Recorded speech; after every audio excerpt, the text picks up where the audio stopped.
How a synth looks has a lot to do with how you approach it and the kind of expectations you have with it. That's why I've always tried to build my stuff as well as I can, because I think people will give it more weight if it's got a really solid look and a really sort of a quality feel to it.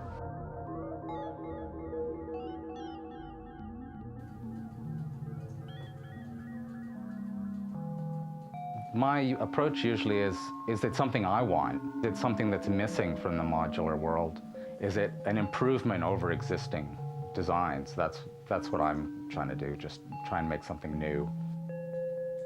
You can't stray too far from the framework of the modular idea, but you know, that would be my main goal, is to try and do something new.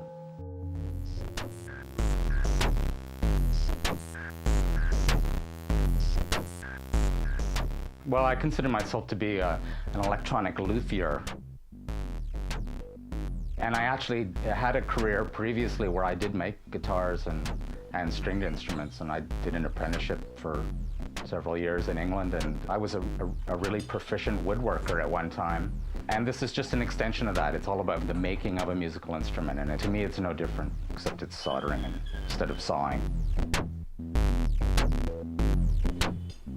I started it as a hobby, and when I got to the point where the modules were good enough to start selling, I made a website, and people started sending me emails that they'd like to buy some of my stuff, and there was never a business plan or a model in that way. You know, it was strictly a hobby.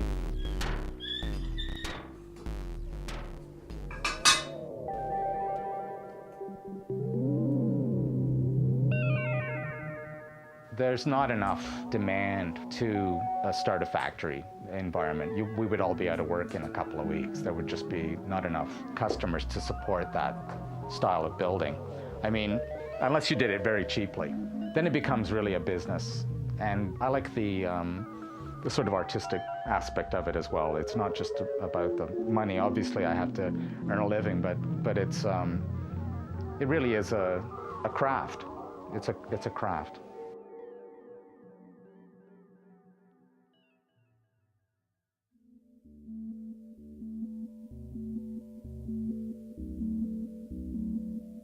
There's a photo of me jumping on my parents' couch with headphones on, and I think I was listening to Kraftwerk. In preteen years, I'd come across the Orb and stuff like that, and I think I'd started to hear Aphex Twin around that time. He had this myth going of having built all these magical devices, and that analog was the only way to produce good sounds. And I wanted to learn more about that, and I like that idea of build your own things, and you're really defining a sort of unique sound. It sounds kind of funny to say that like Aphex Twin influenced you to your sort of education choice, but eventually I studied electronic engineering at university. I still like that idea of melding some form of art with technology, especially for electronic music. I think that there's a really blurry boundary between the two. And so I definitely tailored my studies towards trying to get to the point where I could be developing my own stuff. I was driving through Washington one day, and I went to this music store and started playing this Korg some or other. And I twiddled the cutoff frequency on the filter, and it went doo-doo-doo-doo-doo-doo-doo-doo. And I'm like, what the hell? And I called over the guy. I said, you know, this thing is digital, eh? And it's only got like 64 steps, and I can hear them when I turn it. You know, I'm thinking, what a pile of crap, right? Because my one at home goes, you know. David Dixon, the guy who's basically my analog guru I work with, he comes up with some amazing things. Like, I think some of the stuff that he's been producing are going to be looked at by many different formats, because he's been able to solve some problems that nobody else has been able to. Current flows are a lot like solution flows and chemical flows in a chemical plant. The only difference is I can conceive this thing. I can go out in my garage and, you know, etch a board, drill a few holes, and with, you know, $10 worth of parts, I can have this whole little chemical plant up and running in 1 or 2 evenings.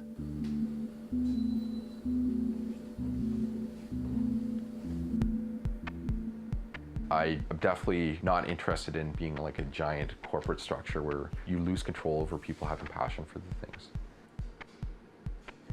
I found this place called Van Vision. It was local, and showed them the project. They gave me a quote, and within a couple of weeks they had built all the modules, so I was able to ship those out.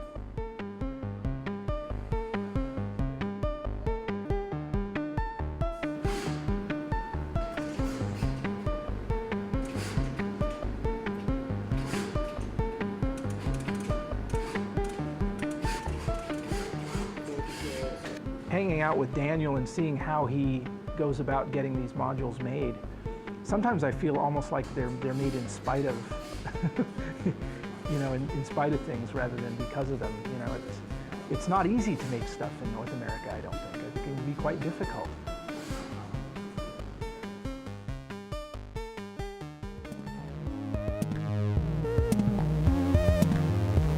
You know, I've developed a pretty good reputation over the years, and I think a lot of it has to do with the fact that I'm taking full responsibility for what goes out.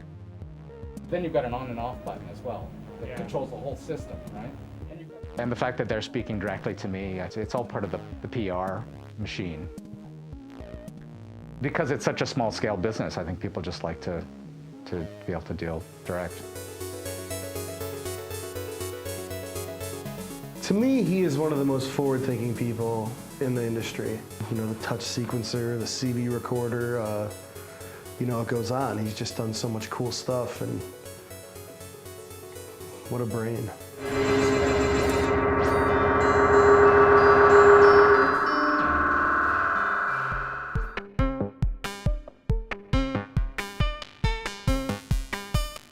Danjel is driven.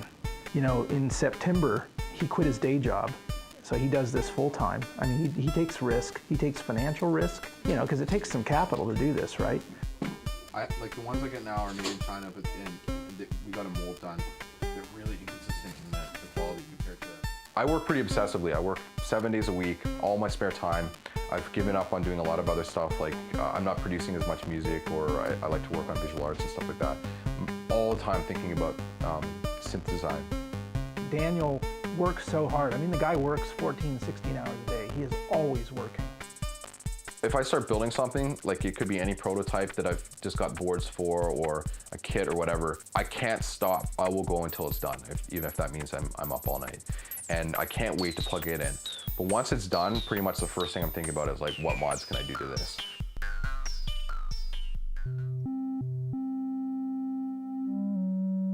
The breadboard stage is usually Dan and David.